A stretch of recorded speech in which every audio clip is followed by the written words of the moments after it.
All right, Tana. So let's build a rock. Let's build our house. Okay. So I'm out of control. My pharmacy, I feel out of control. What should I start with?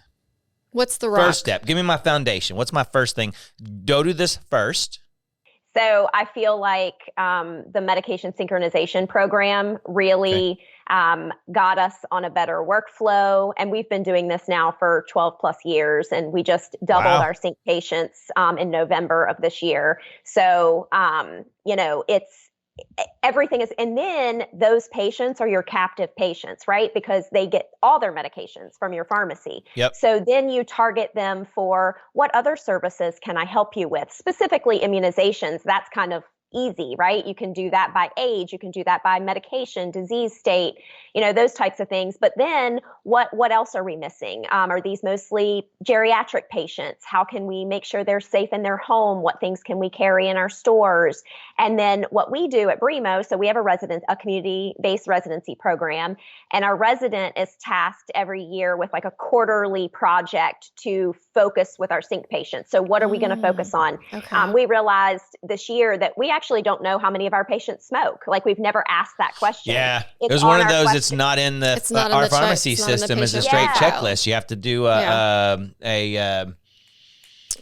you'd have to put it as a medication, as a medical condition. Medical condition, yeah. Right, exactly. And so we, that was one of our quarterly initiatives. So my point is start with your sync patients, build that business so that your workflow is good and allows you to do some more of those clinical things because you're talking to those patients every month. So when you call them and say, hey, what meds have changed? Have you been to the hospital? Have you had any doctor's visits?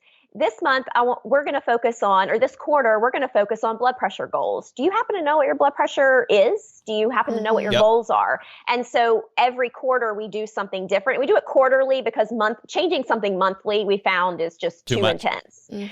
So quarterly initiatives, and then the residents kind of part of their project is to evaluate that. How many patients did we touch? How many people knew their goals? How many immunizations did we give based on this e-care plan? My resident this year, it's actually her project she'll be presenting at APHA is e-care plans for immunizations specifically, and how that increased based off of screening them and then bringing them into the pharmacy to administer the immunizations. All right. So step one, we need a MedSync program. What percentage?